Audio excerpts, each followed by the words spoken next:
বিকেলে রংপুরের ঈদগাহ মাঠের জনসভায় অংশ নেবেন তারেক রহমান। তার আগে আবু সাইদের কবর জিয়ারতে যাবেন তিনি। এ নিয়ে আরও জানাতে জনসভাস্থল থেকে রফিকুল ইসলাম এবং আবু সাইদের বাড়ি থেকে যুক্ত হচ্ছেন সহকর্মী নিয়াজ মোর্শেদ। প্রথমে যাচ্ছি ঈদগাহ মাঠে রফিকের কাছে। রফিক, কখন নাগাদ পৌঁছাবেন তারেক রহমান? জনসভায় নেতাকর্মীদের উপস্থিতি কেমন দেখছেন জানাবেন। নেন্সি, আপনি জানেন যে আজকে পবিত্র জুমাবার, জুমার নামাজের শেষেই মানুষজন কিন্তু মাঠে আসতে শুরু করেছে। আমরা যদি আপনাকে দেখানোর চেষ্টা করি যে আমরা এই মুহূর্তে রয়েছি রংপুর ঐতিহাসিক কালেক্টরেট ঈদগাহ মাঠে। এখানে বিকেল 4টার পরেই তারেক রহমানের আসবার কথা রয়েছে। দুপুর গড়িয়ে যাচ্ছে, মানুষের উপস্থিতি কিন্তু বাড়ছে। আমরা দেখছি যে সকাল থেকেই মানুষজন আসতে শুরু করেছেন, এখন কিন্তু দলে দলে মানুষজন আসছে। একটি বিষয় জানিয়ে রেখে নেন্সি, আপনি জানেন যে রংপুর অঞ্চল দীর্ঘদিনের একটি বঞ্চনার জায়গা, যেখানে হচ্ছে বৈষম্যের পাঠাতনেই থাকে সবসময়। এই কারণেই এখানকার বিএনপি নেতারা কর্মীরা এবার তারেক রহমানের আগমনকে ঘিরেই কিন্তু একটি প্রত্যাশার যে ডালি, সেই ডালি তারা সাজিয়ে রেখেছেন। তারা বলছেন যে তারেক রহমানের নেতৃত্বে যদি আগামীতে বিএনপি ক্ষমতায় আসে, তাহলে সবার আগেই তিস্তা মহাপরিকল্পনা বাস্তবায়ন, লালমনিরহাট এবং ঠাকুরগাঁয়ে যে বিমানবন্দর আছে সেই বিমানবন্দর চালু, স্থলবন্দরগুলো আধুনিকায়ন এবং কৃষি নির্ভর শিল্প কারখানা করবার দাবি তোলা হবে এখানে।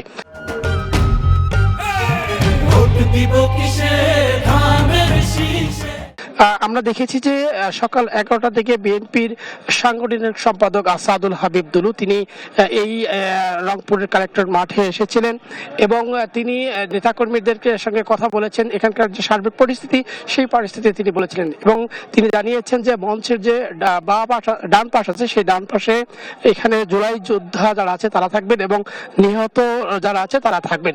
সেখানে তিনি কথা বলেই এরপরে কিন্তু তিনি মঞ্চে উঠবেন। তো আমরা এখন যেতে চাই যে রংপুরের পীরগঞ্জে যেখানে তারেক রহমান আসবেন, সেখানে আছেন আমাদের আরেক সহকর্মী নিয়াজ মোর্শেদ। তার সঙ্গে আমরা কথা বলবো। নিয়াজ মোর্শেদ, কি পরিস্থিতি সেখানকার?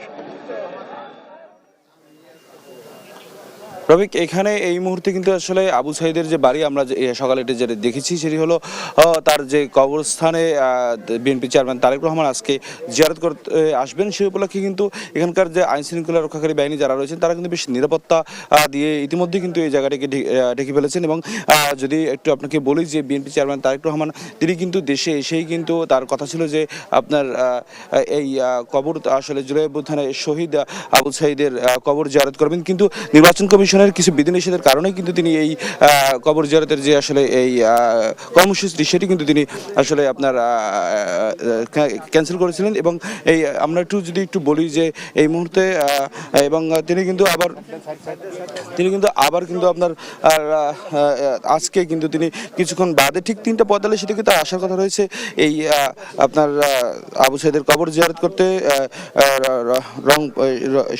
পীরগঞ্জে। এবং এখান থেকে কিন্তু আপনার তিনি চলে যাবেন আপনার রংপুরে যে ঈদগাহ মাঠ আছে, সেখানে তিনি আসলে সমাবেশে তিনি যোগ দেবেন, এমনটি আমরা আসলে জেনেছি।